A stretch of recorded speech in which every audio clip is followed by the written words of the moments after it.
Hey students, today we will discuss about our new topic, that is electricity.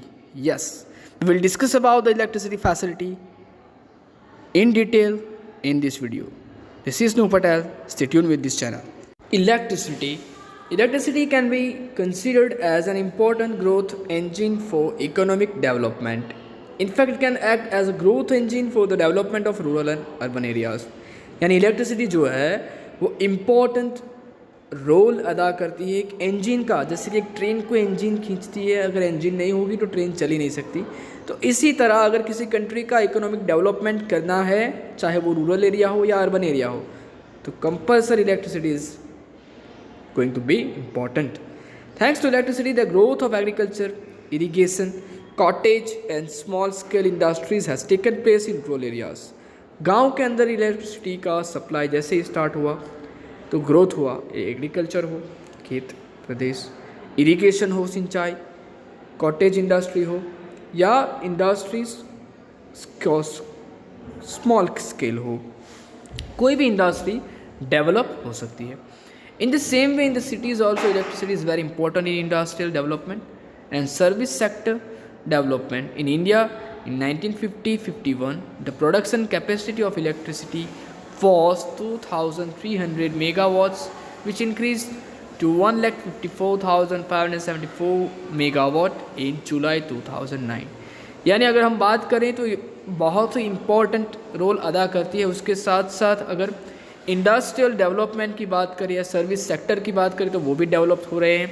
1950-51 की बात करें तो production capacity electricity की थी 2300 मेगावाट, लेकिन फिर अगर 2009 की बात करें तो बहुत ही इंक्रीज हो गई. प्लेंटी ऑफ, यू कैन देख सकते हो 1,54,507 megawatts in July 2009.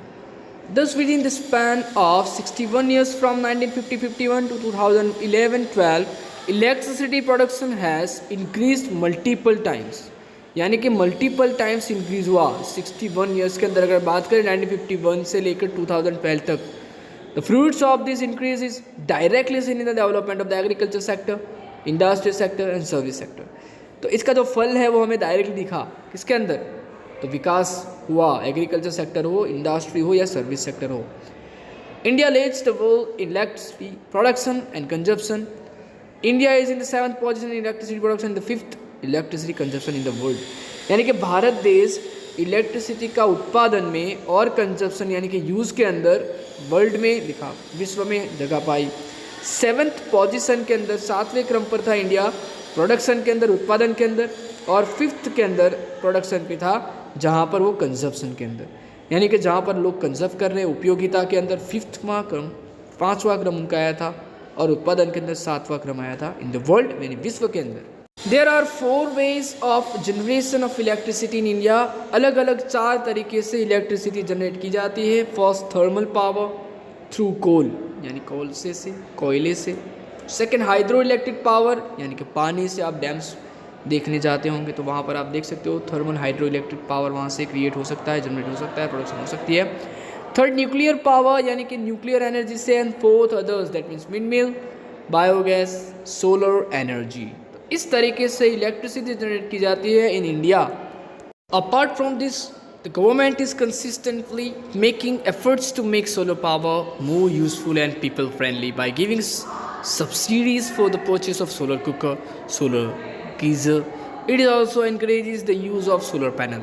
यानी कि यहाँ पर गवर्नमेंट भी आपको हेल्प कर रही है, सब्सिडीज़ दे रही है कि आप नेचुरल इलेक्ट्रिसिटी का यूज़ करो, सोलर चीज़ें यूज़ करो, solar power, right, solar cooker, solar geyser, solar electricity भी अब तो यूज़ होती है, राइट. तो ये सारी चीज़ें, पैनल लगाओ अपने घर पर सोलर और उससे इलेक्ट्रिसिटी कमाओ.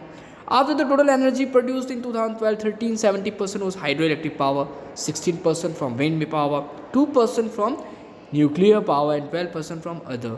यानी हाइड्रो में 70, 16 wind power, 2 nuclear, 12 other resources में जब इलेक्ट्रॉनिसिटी जनरेट करते हैं.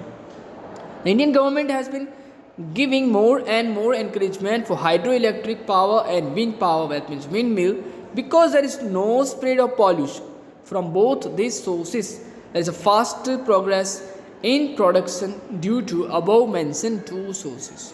The use of electricity is predominantly seen in agriculture, industries, third household, fourth transportation, others which is explained through following table.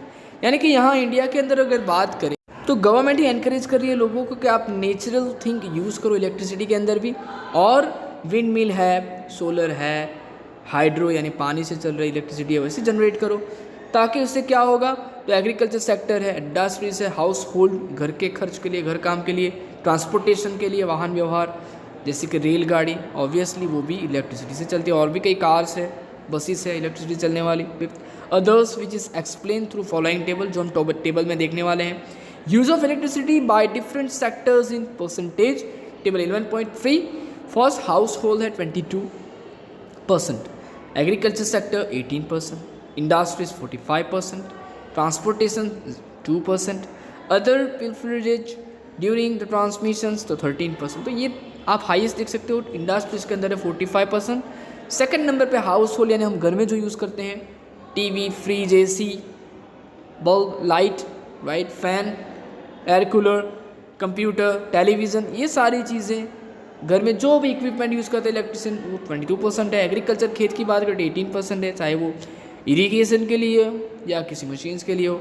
Transmission में तो चले जाते हैं, और अलग पिलफ्रेज ट्रांसमिशन के लिए 13%, तो टोटल 100% हो गए। तो यहाँ तक है ये सारी इन्फॉर्मेशन जो कंजप्शन के बारे में है in India, for India. Production of electricity is in India is done by first central government, second state government and third private sector. Yes, इसमें प्राइवेट सेक्टर भी है इन्वॉल्व इलेक्ट्रिसिटी जनरेट करने में। Challenges faced by electricity sector, बहुत ही plenty of challenges है in India के अंदर develop होने के लिए। First biggest and the most important challenge is that it is not able to use the fullest production capacity, यानी फुल्ली प्रोडक्शन कैपेसिटी आप नहीं यूज़ कर सकते, इससे बहुत प्रॉब्लम क्रिएट हो सकता है। Second, the second challenge is that the availability of electricity is not enough to meet the requirement of the economy which aims to grow at the rate of 7 to 8%। यानी जो second main challenge है वो availability है of इलेक्ट्रिसिटीज़, जो enough नहीं है requirement, किसके requirement, economy के लिए, यानी ग्रोथ रेट 7 to 8% है। Third, production of electricity is less than the production capacity, जितनी कैपेसिटी होनी चाहिए उससे कम प्रोडक्शन हो रहा है, उत्पादन हो रहा है, ऑब्वियसली कम हो जाएगा, उत्पादन तो ज़्यादा करना पड़ेगा यूजेस से, तो ये एक लिमिटेशन है। Fourth, apart from this improper electricity distribution, wastage of electricity, theft of electricity also important challenges. यानी जो डिस्ट्रीब्यूशन किया है, जो टेबल में हमने देखा, तो उसका जो इम्प्रॉपर डिस्ट्रीब्यूशन है उससे क्या होगा, तो इलेक्ट्रिसिटी का वेस्ट होगा और थेफ्ट, चोरी भी होगी, कुछ लोग करते हैं, राइट, तो ये भी एक चैलेंजेस है। Fifth, electricity production is also affected by the factors like high cost, सबसे ज़्यादा कॉस्ट इसको लगता है, खर्च होता है पर लीटर प्रति है। फ्रीक्वेंट पावर कट्स, कई बार पावर कट्स होते रहते हैं। स्कैरसिटी ऑफ कोल, यानी कोल से की स्कैरसिटी, यानी कोल की, कोयले की, जिससे हम ऑलरेडी बनाते हैं, इलेक्ट्रिसिटी जनरेट करते हैं।